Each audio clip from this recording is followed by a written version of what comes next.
Hey, all, Andy here, helping you build a career you love. Got a great show for you today. We're going to help you build a career development plan. That's what it's all about. Get in, say hi. If you're here with me live, I've got a great agenda packed for you. We'll review that in a second. If you're watching this on the recording, welcome to you.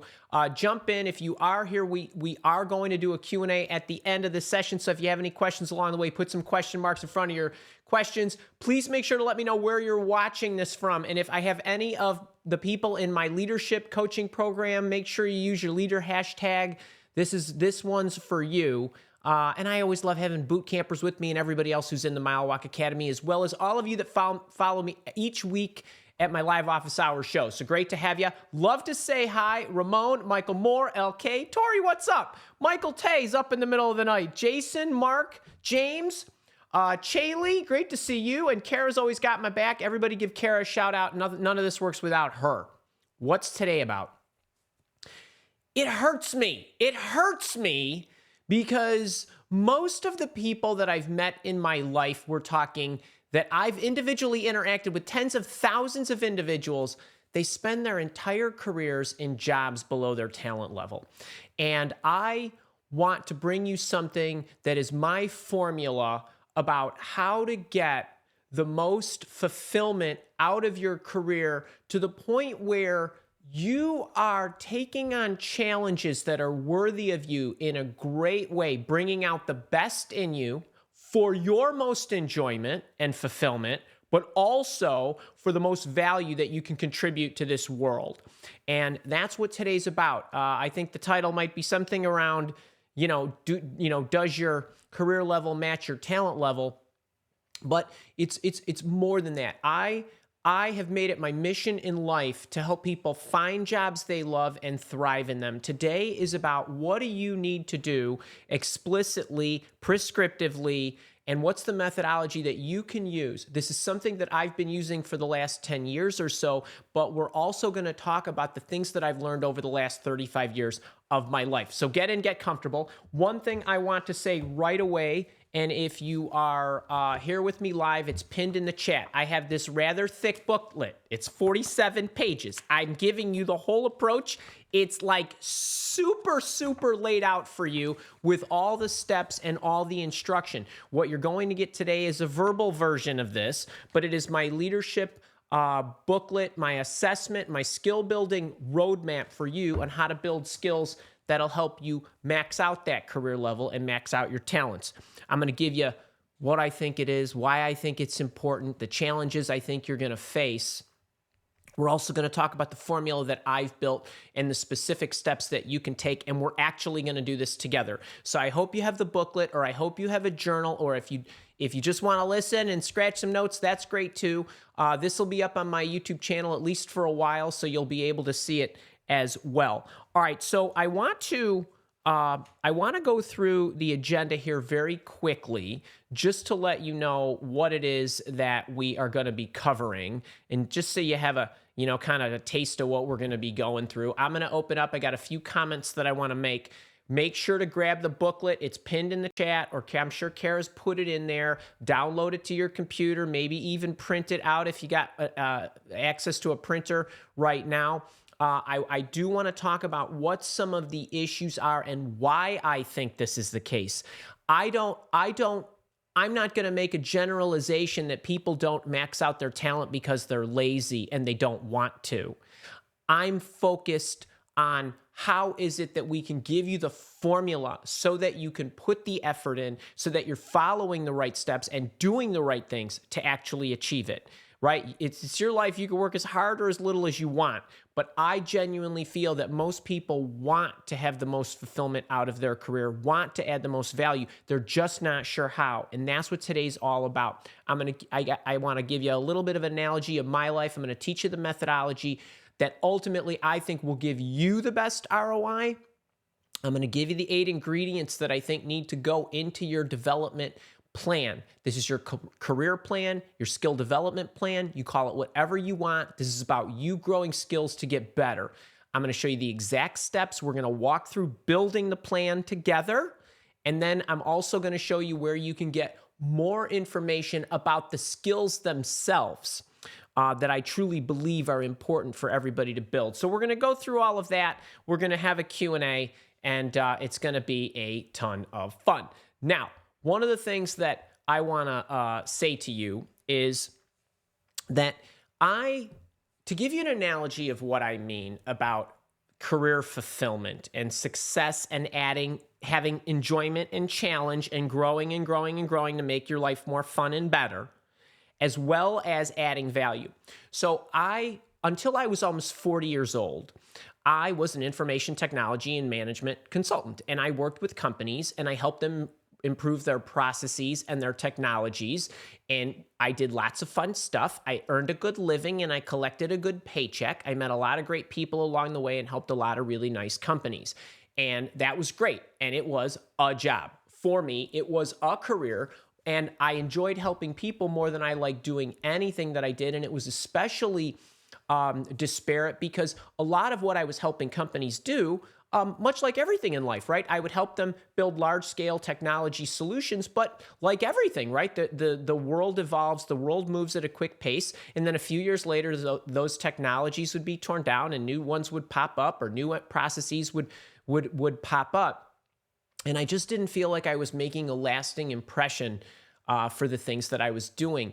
And while it was nice and I was collecting a bunch of money and a nice salary, it just wasn't fulfilling to me.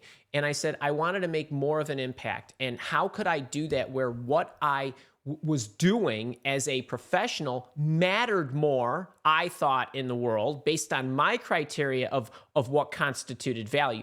So I said, I would like to help individuals get better careers, better jobs, but I also like consulting to companies, so I became an executive recruiter. And when I was going through that portion of my career, which predominantly was from 2004 to 2019, where I recruited at a high velocity, even each year, even if things were going super, super well, I could really only help, say, up to 50 people get new jobs. And that was a great year. So somewhere between 2004 and 2019, I was helping somewhere between, say, 25 and 50 people massively change what they were doing. And while I was talking to thousands and thousands of people a year and giving and imparting whatever knowledge I could on them, I can only help so many people to such a level.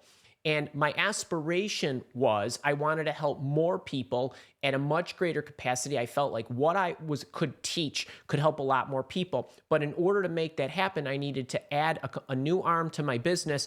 I needed to learn a lot of different ways to do virtually every business function in the business. And there was a host of other things, technologies, processes, tools, tool sets, systems that I had no clue about. And at this point in my life, I'm almost 50 years old. Right now, I'm 57. So this is 8 years ago or so. And so when I looked at how is it that I'm going to learn everything I need to learn, what is it that I need to learn? I was now going to be building a product and a service that an individual was going to buy. It was a business to consumer sale as opposed to a business to business sale, handshake deals, talk across the conference room table or on the phone. I had to learn how to develop relationships with people who didn't know me in parts of the world I'd never been to. And how was I going to do this? And I could create I had a blog and I could write some lessons and perhaps they could find it on the internet. Or what about podcasting, audio podcasts, video podcasts? I had no idea what it was like to teach a lesson or communicate with somebody through a camera when they weren't even there. And how is it that I create a product? How is it that I market that product or sell that product? I didn't know anything about email copywriting. I didn't know anything about email marketing. I don't know. I still don't know a lot about this stuff. And then there's constantly new tools, techniques, and other things that are continually popping up year over year that have to be learned. And then you have to figure out how people want it fed to them and how you need to communicate. And how do I communicate to a 25-year-old versus a 75-year-old? And how can I do all of this? And every single one of these things that I'm mentioning and all these new skills that I had to build, I had to figure out what to learn, when to learn it, what was going to pay dividends early. I had to build the skill. I had to find time in my calendar. I had to find people to help me, teach me to understand these things. And then I needed to put it in motion. And all of these things that go along with it dozens upon dozens of skills. How is it that somebody can build those skills, build them quickly, shift their business or add or augment to their business, or for somebody like you, do a career pivot or do a functional pivot or whatever it might be? What's the formula? And that's what I want to give you.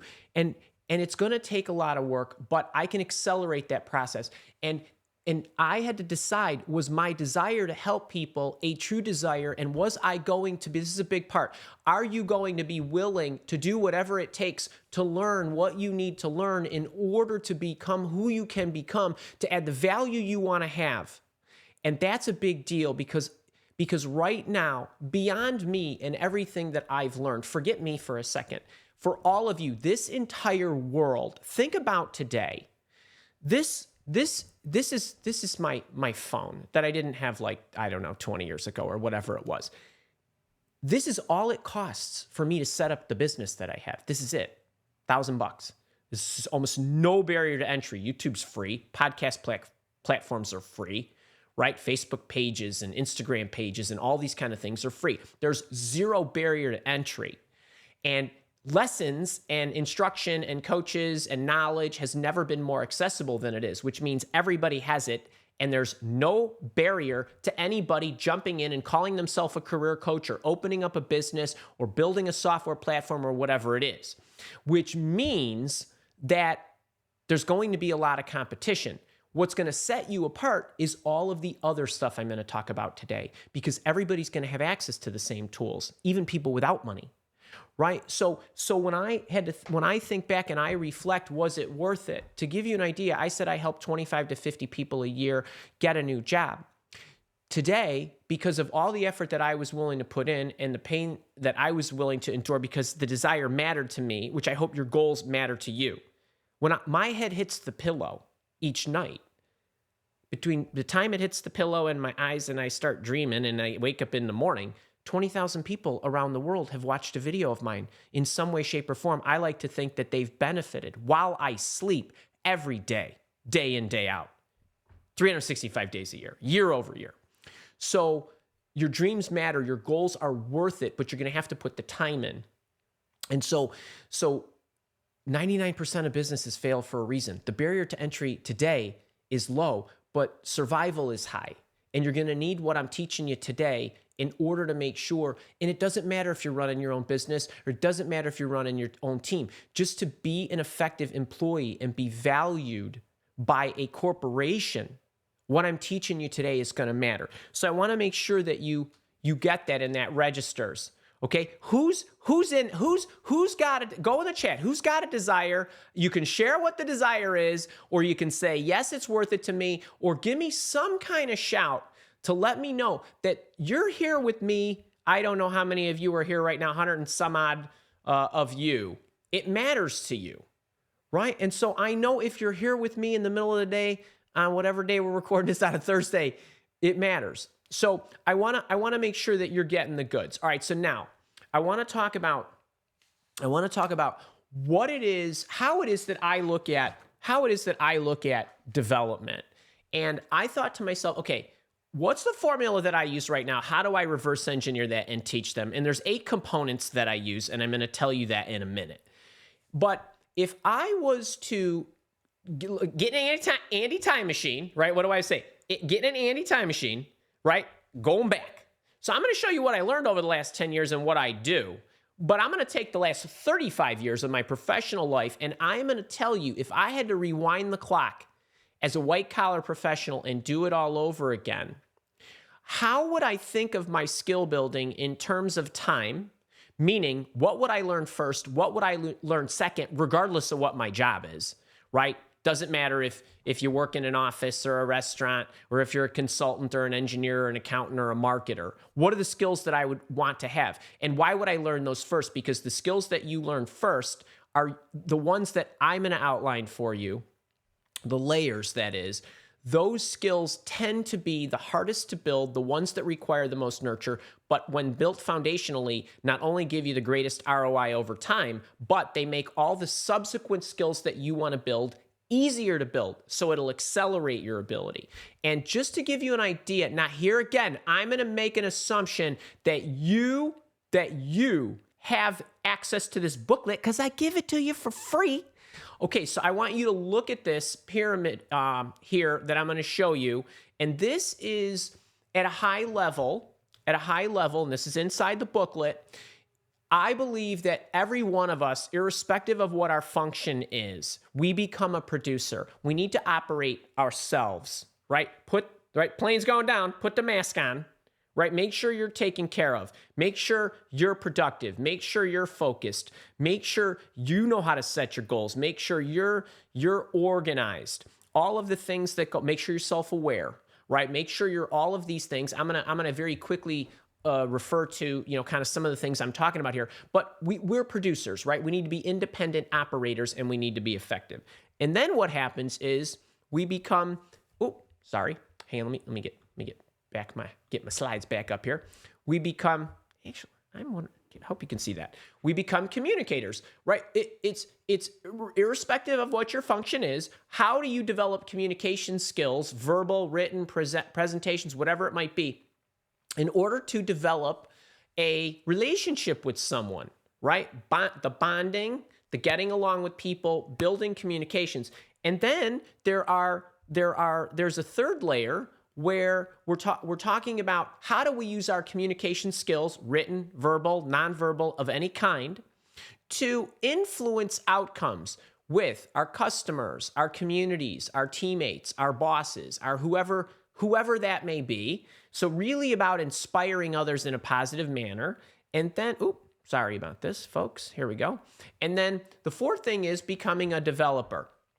How is it that we actually develop other people? So whether that's coaching one person or coaching a team or coaching a community or running the PTO or whatever it is, there are skill sets that go along with developing others. And actually, it's not just being a great motivator.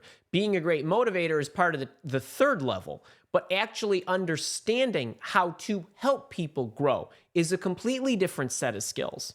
And then the last, kind of final tier is becoming a visionary. And I know you might not be able to see it because my face is probably blocking it, but this is basically creating needle-moving ideas. There are formulas and ways to do this. So this is not being creative from an artistic perspective. This is being creative from actually manufacturing ideas that will create value in this world. Right? Trendsetters, needle movers, right? Things that make you more efficient, make it more fun, make it more lively.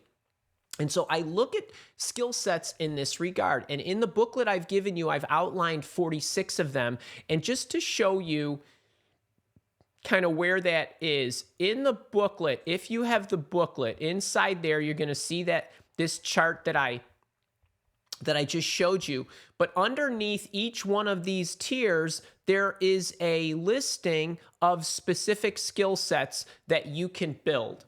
And I think every single one of you needs to be proficient at all 12 of those, right? Focusing, integrity, building habits, having willpower, being confident, being able to plan, right? Making good decisions and so on. Now, I'm not going to go through all 5 tiers because I've given you the booklet. And today is not about breaking down the skills themselves. It's about how do you put a plan together to make sure that you are building those skills in the order in which you need them, because we all might need to become proficient at certain things faster than others, depending on our job. Some of our jobs are more analytical. Some of our jobs are more communicative. Some marketing, sales, right? Some of our jobs are managerial, right? And it depends on who you are and where you are in your career.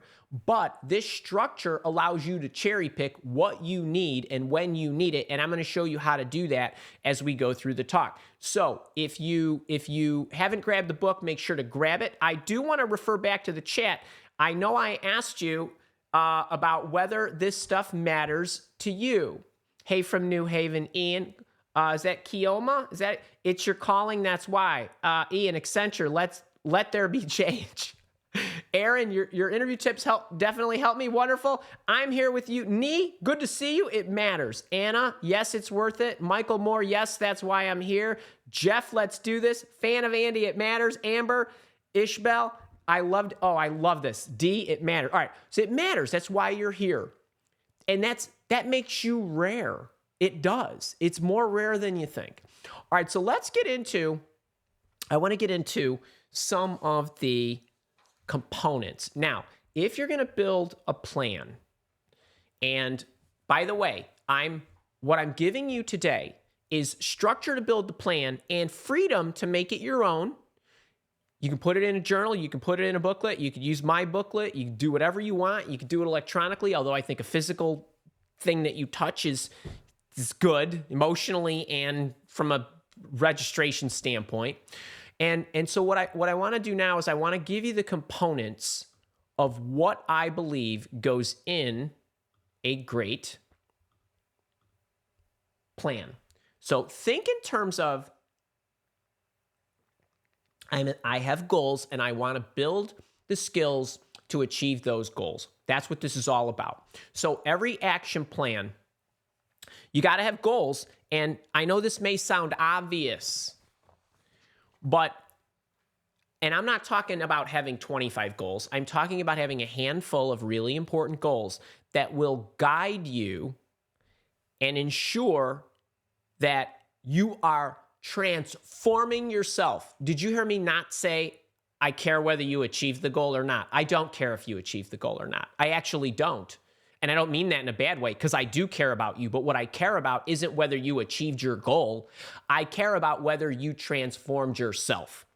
And that's what this is about, right? If you set a goal to run a marathon and you've never run before and you don't finish the marathon, but you somehow scratched out 10 miles or 20 miles of the 26.2, that's called victory to me. Even though you didn't cross the finish line, you transformed. So these goals that I'm talking about should come in a variety of fashions. They can be work-related goals, like, Andy, I have a presentation to give every other week in my risk management meeting, and I want to do that well. Andy, I have a workshop that I need to present and train 20 salespeople for in November. I want to do that well. It could be regular old work deliverables, and work deliverables are awesome goals because they are going to help guide you as to which skills you need to build. Most people, as obvious as what I'm saying is, most people don't connect skill building to their work activities. They don't. And when I get into some of the questions I want you to ask yourself, I think you will see. Every Thursday and Tuesday, I send you a digest in the morning. That's something I do every week, twice. Well, I should have goals around building my skills around email copywriting.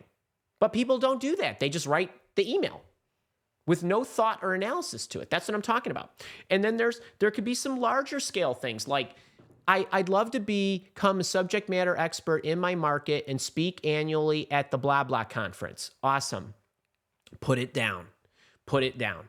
So that's what I'm talking about from a goals perspective. And then, as I mentioned, what are the skills? So you need to decompose based on this goal. What are the specific skills I need to build, okay, in order to master it and achieve it?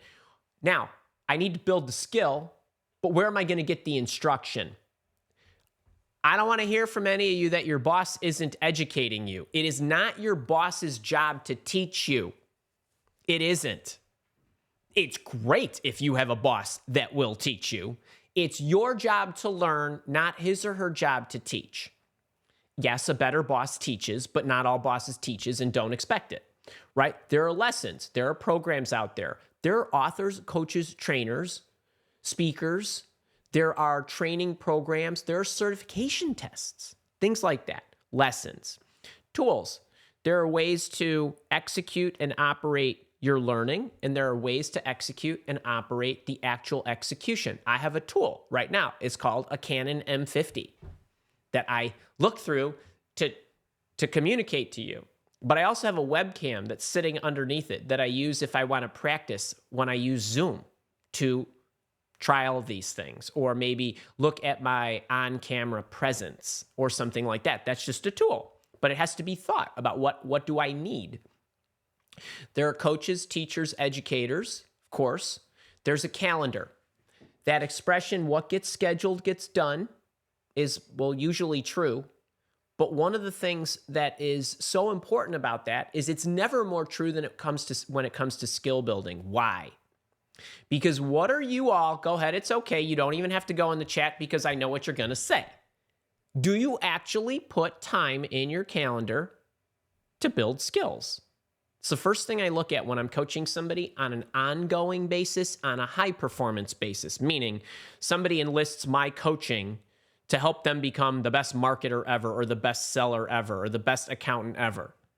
Okay, so they have goals of learning things and doing things and getting promoted and advancing and running their own business or whatever it might be.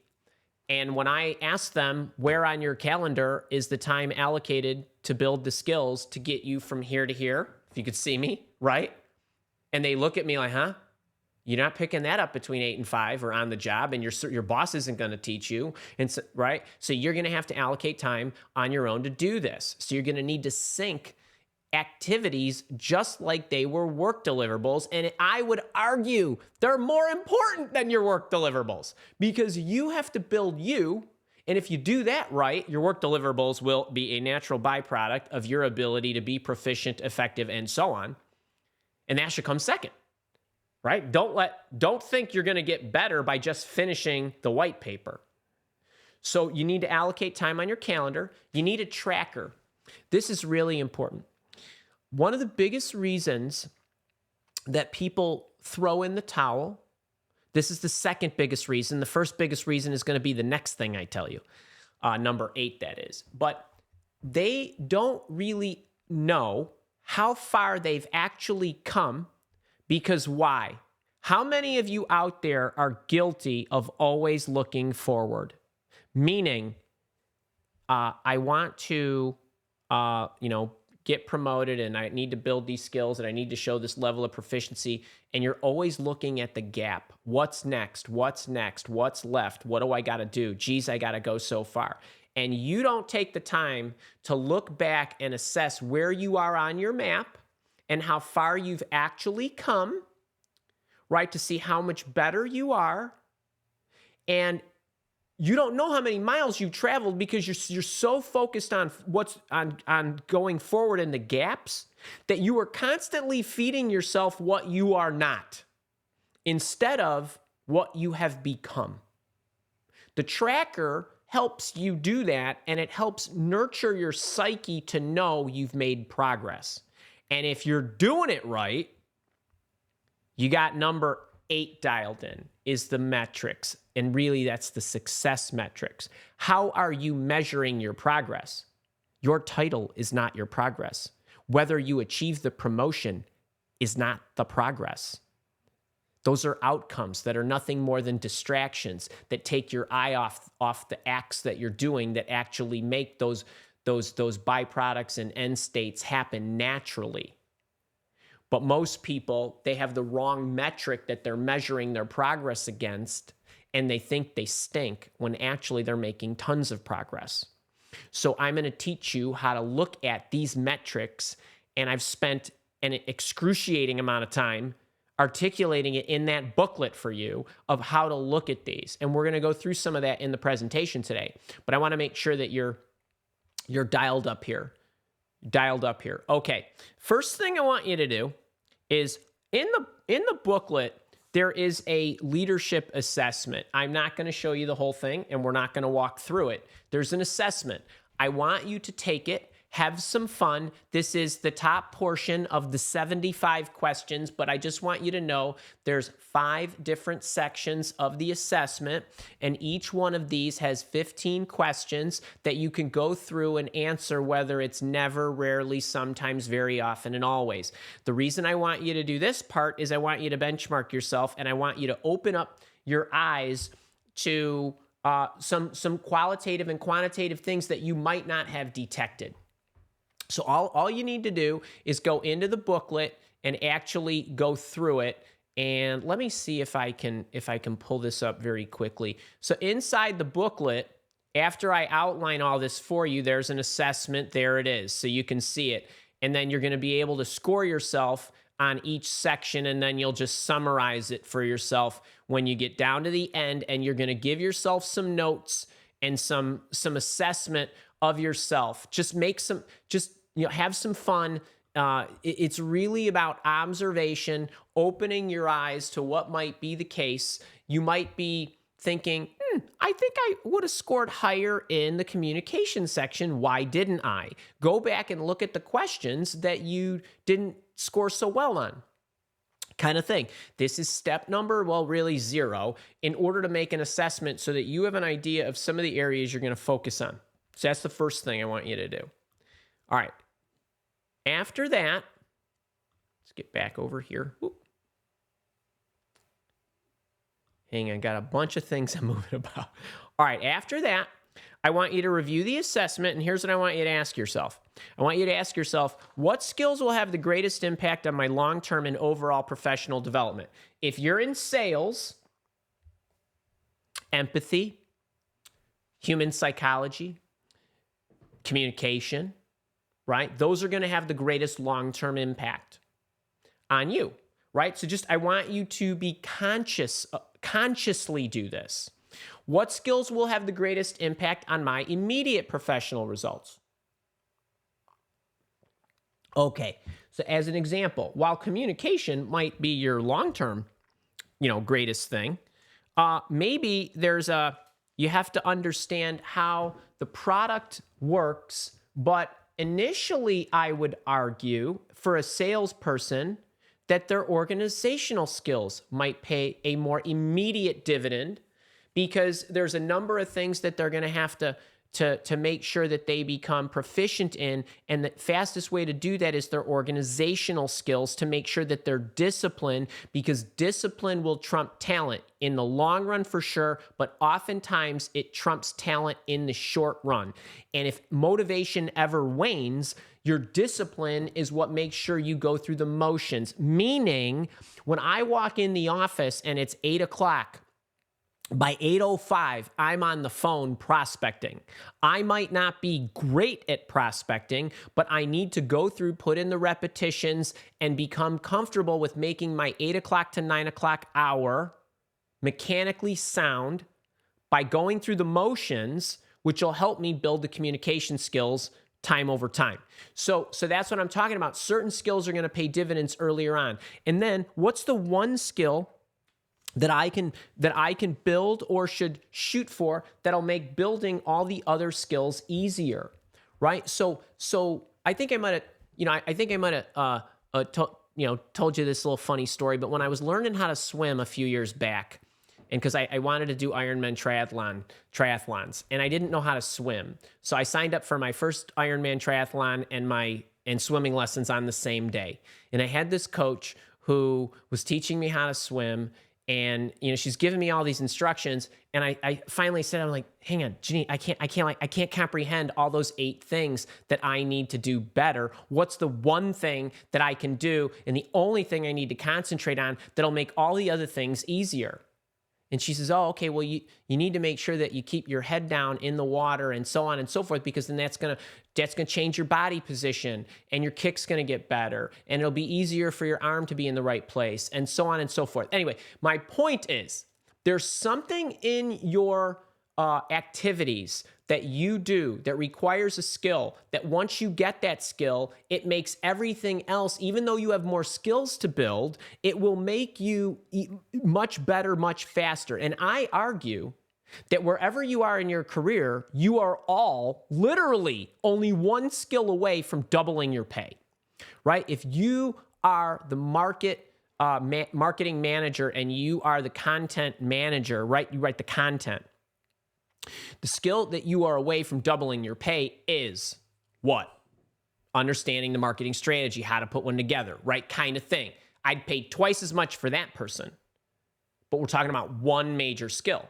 So how is it that I look at the skills that I'm going to build and when I'm going to build them, because I want the greatest ROI for the skills that I build? Okay, now the goals of this step are understand your strengths and opportunities for improvement, get the most important areas documented, and find that accelerator skill. All right, now we're just in the warm-up stage. This is your this is your assessment. So you're going to go through, you're going to look at that. Then what you'll do is there is a tracker in the back of the booklet that I gave you. It looks like this. It has each tier and all the different skill sets that belong to each of the tiers. What I want you to do is just go through and rate yourself on a 1 to 10. Where are you today? If you are really great at building good habits and you have an 8 on that, it might not require as much concentration as your productivity or decision-making or planning or something else. But not only do I want you to rate your skills, but I also want you to take note of the professional relevance. I would argue on the one hand that all of these are related to each one of you, irrespective of your function. But some of you are going to require more proficiency in certain skills than others. Take note of that. There's a column there. Make some notes. And then the other thing is there is a timing component. If I'm looking at building my communication skills and I have a presentation in 2 months, that's going to be more urgent than something else that I might want to learn for 6 months down the road when I'm going to be creating budgets to plan for the following year or something like that. So the point is you want to make sure that your skill development is planned and time is allocated on your calendar, but you also want to make sure that you're looking at it and building skills when you need them the most. Okay, and this will make more sense as we start to get into the calendars. But keep in mind, at this moment right now, what we're doing is we're trying to get our arms around where are we today, what's going to matter in the long term, because it's really important to what I do, but what's going to matter in the short term because I have a work deliverable coming up and I need to be able to do it. Then, just like in the previous one, we're going to rate it. So you're going to go through the ratings. The goal of this step in the tracking of your progress and you're benchmarking yourself and you're surfacing what you need in the short term is to just identify the starting point and the level and to give yourself, just to be really clear on what it is, which skills are going to help you the most, and then which ones of those are you going to need to work on this month, this week, right? Kind of this quarter, so to speak. So you want to look at your professional needs. And I'm gonna get really prescriptive here in a few slides. The next thing that I want you to do is I want you to make sure that you figure out what are the goals that I have. So now when I mentioned, when I was giving you kind of the 8 buckets, we're now hitting the 8 buckets. What deliverables do you have in the upcoming year? Don't think about next week. Think about next week, next month, next quarter, and next year. Everything. Don't worry, you're not going to work on everything at once. This is you getting a good blueprint and be really, really specific about what those goals are. So if I have a budget that I know I'm going to have to prepare for my unit and my division, and that budget needs to be prepared in October, I want you to just notate, I have a deliverable in October. If you have a presentation every other Friday, note I have a presentation every other Friday. Are there personal goals? Do you have any kind of new goals that you want to do in January or whatever it might be? Perhaps my goal is to eat better. Whatever it is. But if there are personal nature goals, perhaps it's I want to speak at a conference outside of my organization. It's the industry blah blah that I want to speak at. Whatever it might be. When is that? If it's in November, when does the submission for your speech need to be in to see if they'll consider you? Is that March? Just those kinds of things. So you're just looking at what are my goals?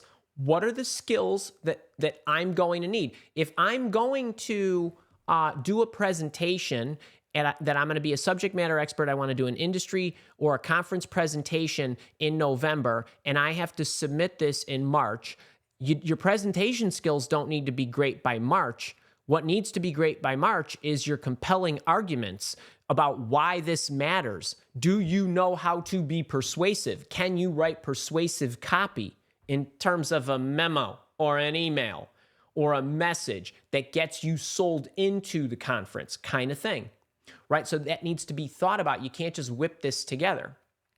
So I want you to think about what are all the skills that you're going to need in order to pull off something. And then which of the skills do you need to pay most attention to right now? in order to do that. And then what I want you to do is I want you to get an inventory of goals. You don't even have to consider time right now. At this point, I just want you to inventory the stuff that you want to happen over the course of the year. Then what we'll do is we'll actually create a list. We'll figure out what they are, when they're due, all that good stuff. What are the skills? So you're going to have an inventory of goals. You're going to have an inventory of associated skills.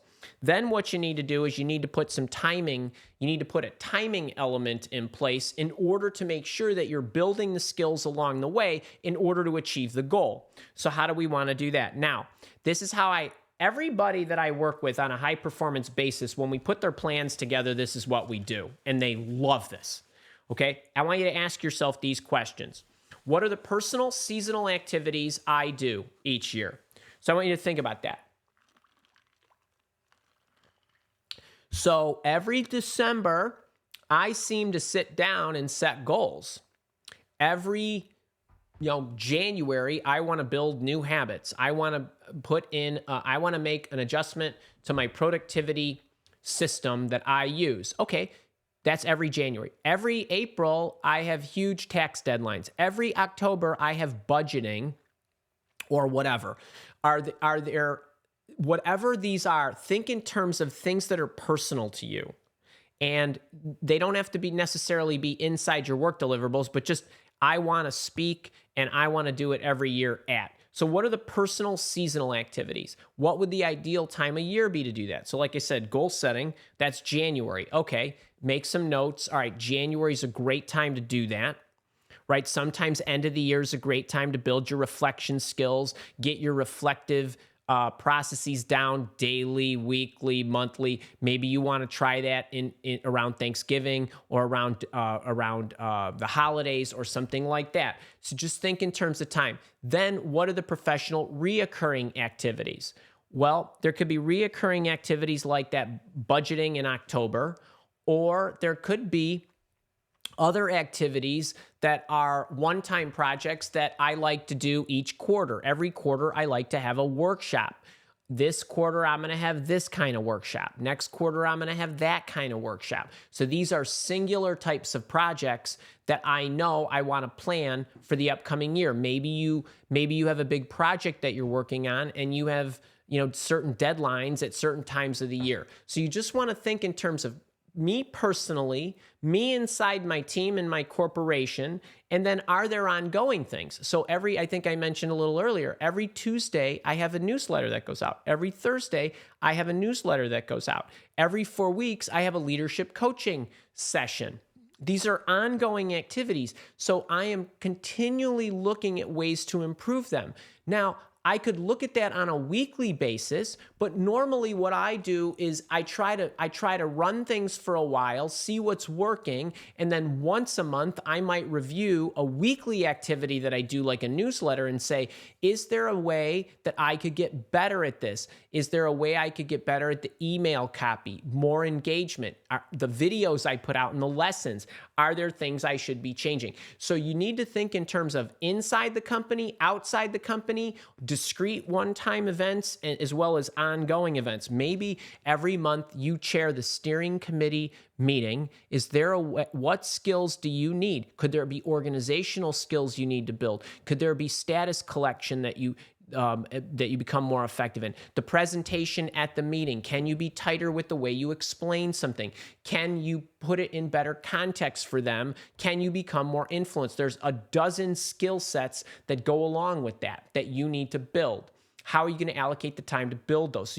But first you need to think, when does this occur and when do I have the opportunities, or when can I create the opportunity to actually put time in my calendar to build the skills? You won't do that unless you understand what your goal is, how proficient you want to become, and what skills you need to work on in order to improve it. Because there's one thing to improve your organization, but there's elements of what specifically do I need to change about who I am, what I do, and how I do it in order to make those strides.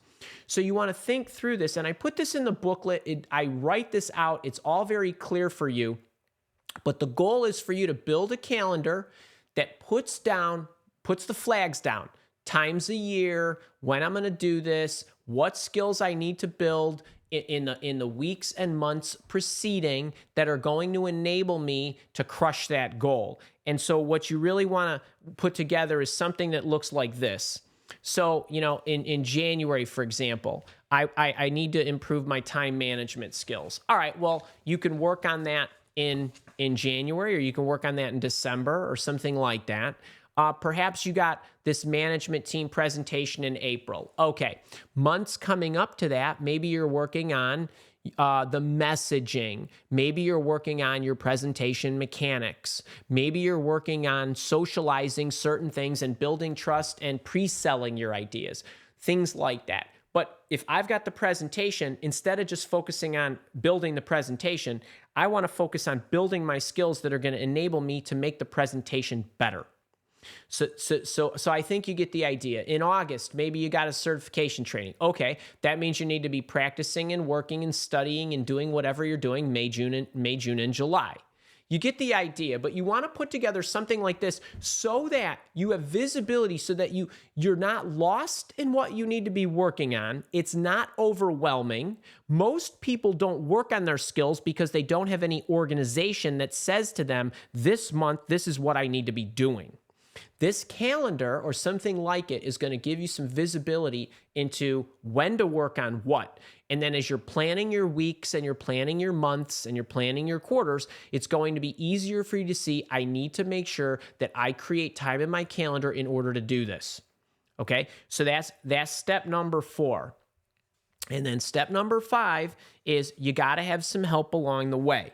Okay, so I don't do any of this stuff, or I certainly didn't initially, by myself. So all of you have coaches that you follow. I like to hope at a minimum you follow me.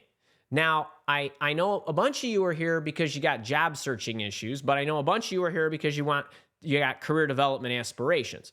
Now, there are, I don't know how many people are on here, almost 160. Okay, so you got 160 different people going in 160 different directions, doing 160 different things, living in probably 100 different countries, or wherever you are.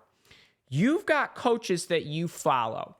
And by the way, they may be authors that you read, or people whose weekly videos you follow on YouTube, or their podcasts on Spotify, or whatever it is. Do they have premium programs or training programs that you could take advantage of? Do they have conferences coming up that, 3-day, 4-day conference that you might want to attend? If you don't think about in advance trying to do these things and leveraging people who are proficient at this, you're never going to get there. The time doesn't just magically appear.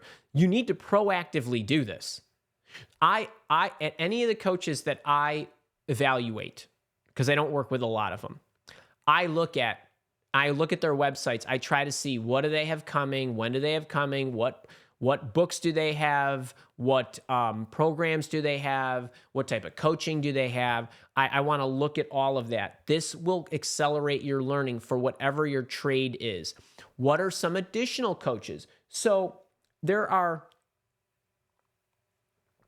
let's say you're a seller, and there could be sales coaches, right? You might look at some of those.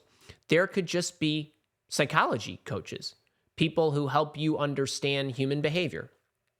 Those could be 2 different people, right? There could be, you might want to study email copywriting. That could be a different person. So break down your skill sets into the most discrete ways you could look at them. And then, I need a coach for each one of these? Maybe, maybe not. But some of them are going to be worthy of having a coach for, and some of them are not. But you need to break it down, delineate those skills in order to look properly. And then other areas should I consider? So you want to start building what I call a Frankenmentor, and it's okay to trade in body parts, but I got a coach for this, and I got a marketing coach and a YouTube coach, and I got a this or I got a that, or whatever it might be. I don't have that anymore, but you know what I'm saying? You will build a collection of coaches. I call that your Frankenmentor. They don't have to be people that you meet with. It could just be people that you follow and study. But I want to make sure that you are consciously curating coaches to make sure that you have the lessons that you need so that you know how to practice, build the skill, practice it, and execute it, right? Search for opportunities to schedule the training, right? Whatever it might be. There are tons and tons of complementary things out there that you can grab to get an idea of what the coach offers or the style or the lessons. But you're going to be far more proficient at building your stable of coaches if you know which coaches to look for. Don't just scroll through your TikTok or your Instagram looking for people who have ads that are trying to sell you something. That's not a good way to look. That's just looking at what's in front of you. I'm talking about being really deliberate at doing this. So this is, if you are deliberately looking, I assure you, you will find it. You might not find it immediately, but you will find it. Okay. And then you need to look at the lessons. Are you going to get the proper instruction? So there are technology certifications. There are marketing lessons. I have that. Andy's got a leadership coaching program if I want to build certain skill sets. So whatever trainers that you want to follow, just make sure that you are finding the right lessons that are teaching you the right steps in the modality that you like. Some of you like to read it. Some of you like to see it. Some of you want to just listen to it. I don't really care how you do it, but it's important that you're thoughtful about how you go at this stuff. And it comes in a variety of things. And then, of course, your organization, your company that you work for might have certain training that they'll either have in-house or they're willing to support for you. But this is about actually looking at what are the different training areas and opportunities for me. What are they potentially? Even if you don't know if there's a class out there, are there things that you would like deeper instruction on? Make the list of what these are, because you're going to have to go and find them if you truly want to build the skills. And then where you're following your coaches online. A lot of people have seminars, or a lot of them have group Zoom sessions. I follow coaches that some of them have paid subscriptions. Some of them offer free monthly Zoom meetings if you want to participate, because the Zoom is their marketing, and then they're looking to engage you on a one-on-one basis or whatever it might be. Just try to figure out what's out there, gather the information so that you can sort through it. But again, don't just go to training to go to training. Don't just buy books to buy books. I want you to be thoughtful based on the calendar you created. I only want you to concentrate on certain things at certain times. This is the reason why most people are much slower at building their skills, is because they're just trying to catch as catch can. I want you to be deliberate, thoughtful, and focused. I only work on certain things at certain times, and I designate times to do that. So this is really important. Then there's going to be tools that you want to look at. Now, a tool could be anything that helps you practice. So perhaps you want to practice your presentation skills. Maybe you need a camera and a tripod in order to practice your pitch at the whiteboard or the billboard or the TV screen or the whatever. A little webcam is a tool. There is software that helps. Maybe there's productivity software that you could use to help you with an organization. Whatever it is, just look at what tools will enable me to get better faster. And the one piece of guidance here, in addition to finding the tools, is I would not go spending a lot of money on the fanciest and latest things unless you know whether you're going to use them and you have your processes dialed in before. Getting the latest food app on your iPhone isn't going to do anything if you don't have the habits down of going to the grocery store and buying the right groceries a couple times a week, or Instacarting, or whatever the heck you would do to get the food into your house, instead of not planning your meals and those kind of things. So it's important that you're looking at things that way. And then I look at, is there something I'm doing where it's taking me a lot of time manually, so to speak, where I can get a tool to automate it? There's a ton of AI tools out now that expedite things that I might do manually, like cut videos and things like that.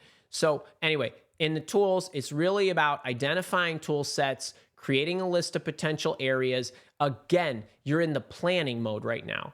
You don't have to go and research all this. You need to make notes so that when the time comes and you're trying to build a skill, you know what tools are going to support that process.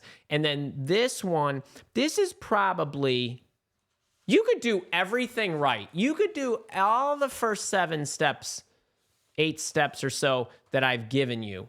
But if you don't have this dialed in right, you're hosed. As just ain't no other way to say it. Because I know people who are doing all the right things and making all kinds of progress, but they don't reflect on the right metrics, and they think they stink. So I spent a lot of time breaking this down in the booklet for you, where I go into detail specifically about what I'm about to tell you here. The questions I want you to ask yourself, I think of metrics in these terms.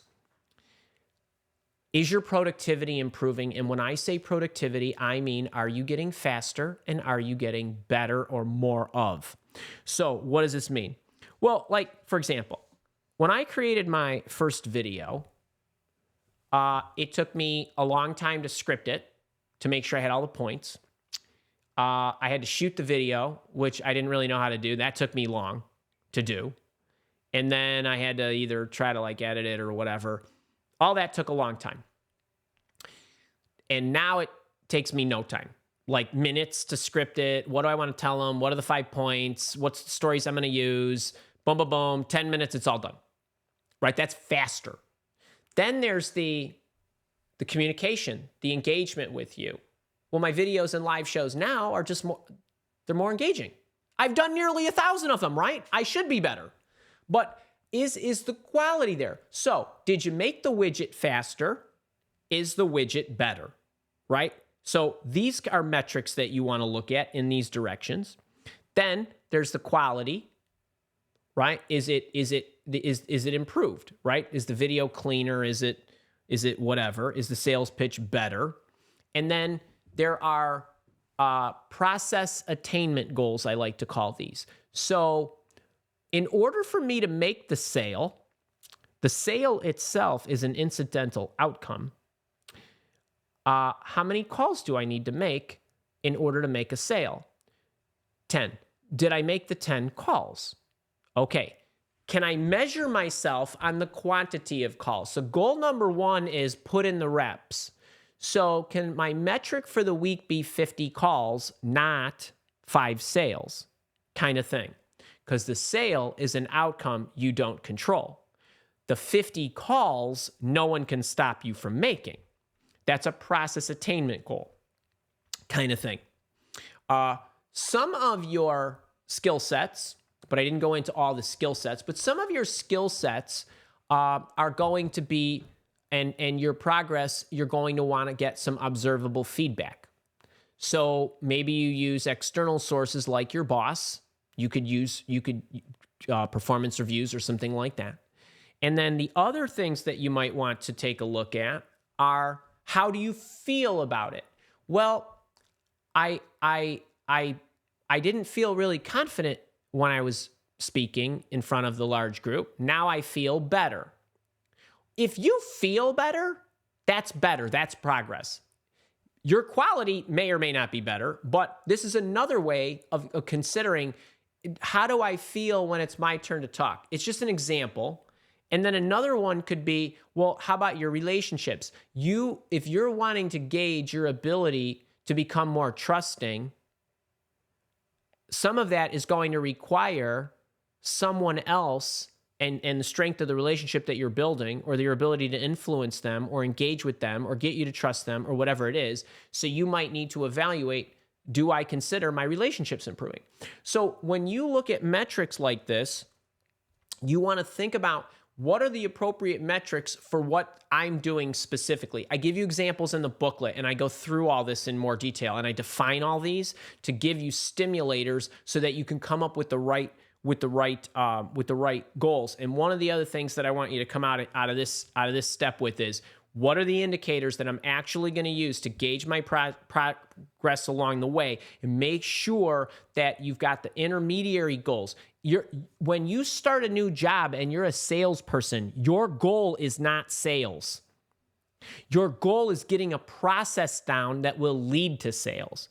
Make the calls. Am I getting the leads? Am I building my prospect base? Those are your goals. And what else is important about those kind of goals? Right? It's all of these things are within your control. So you want to pick the right kind of metrics. You want to make them in your control, and you want to evaluate your progress against the metrics you've set that are 100% within your control. And yes, of course, you want to make sales. The marketing person, their goal is what? Get leads. Am I getting more leads? Okay, great. Then the next goal is, am I getting leads at the cheapest amount? Okay, that's another goal. Am I getting leads? Yes. Am I getting leads at a cheaper amount? Yes, that's progress. Am I having a higher turnover conversion rate from the lead to the customer? If I'm getting more leads, but we're not turning them into customers, I need to continually refine and improve in order to. It's this kind of stuff that you want to evaluate when you're looking at your skill set. So make sure that when you look at your metrics, you ask yourself, is this in my control or not? I really spell this out in the book, okay, in the booklet that I gave you. And if you haven't grabbed it, please do.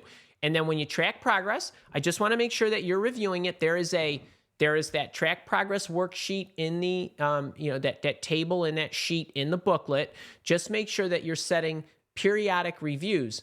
I review things on a daily, weekly, monthly, quarterly, and annual basis. Some things I need to review every day. Some things I need to review once a month. Some things I need to review once a year. Your life is going to be the same thing no matter what you do. There's some things you're going to want to review on a daily basis. Some you're going to want to review on a weekly basis. No matter who you are, you will never feel successful unless you take the time to evaluate. Go back to your benchmarks. Am I getting better at this? How would I grade myself now? But don't, it's not like, hey, I want to lose weight. I'm going to get on the scale today. I'm going to go for a run tomorrow. I'm going to get back on the scale. All right, well, that's not realistic. You're not going to lose 10 pounds in one day, or at least you shouldn't, kind of thing. So goals of this step is making sure you're going through the motions, meaning you're putting in the time to actually evaluate and reevaluate. You want to make sure that you're evaluating goals set by you that are within 100% within your control for the most part. It's okay to have some outcome goals you don't control, but I want to make sure that when you're evaluating your progress and you're reflecting, these are things within your control. And then I want you to make sure that you're looking for new ways to iterate and improve. Okay, so those are kind of the steps really quick. Now I want to go through the action items. And next thing is, here we go. Grab the skill building workbook. I'm not sure if anybody's having trouble. Kara just popped it in there again at around 12:01 IC. So make sure you're getting this booklet. Take the assessment. It's fun. Don't be overly critical. You can't fail. It's just to open your eyes and make you ask some questions and think about, does this sound right? Why doesn't it sound right? It's a little self-awareness exercise, so to speak. Benchmark your skills. Use the track your progress section in the booklet to do that. Identify your goals. Make sure that you are syncing your goals with your, make sure you're syncing your skill building acts. Attach them to your goals. I don't just start building skills, right? I set my goal first and I focus on a work deliverable, right? If I want to have a workshop and it was the first workshop I was ever running, I had goals that needed to be in place about meeting the date and the deadline that I set for the workshop. My goals were not around how many people were going to buy the workshop. My goal was, how do I make sure I set up the instruction? How do I make sure that I market it effectively? How do I grow my email and social media copywriting skills in order to put together compelling messages that would make people interested? Am I focusing on? Am I learning this? Right? So just make sure that you're using your goals to pull you towards the skill building activities that you need to do. Don't just start building skills haphazardly. So you'll naturally build the right ones based on what it is that you need to do. Go out, investigate the coaches, look for the lessons. It's really important that you have the right metrics. So I'm just recapping kind of the major steps that I outlined for you. And here again, there's a lot more detail in the book. I really spell this out for you. And then iterate, but stay on the overall plan.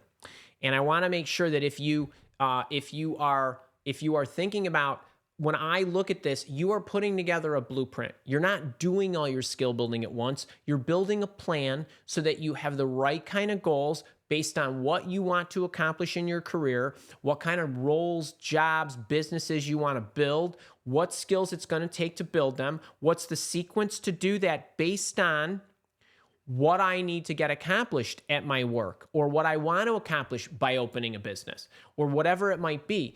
Don't just start building skills. Make sure you're using the goals that are goals based on time frames that allow you to work backwards to fill in your calendar with time for you to build the skills.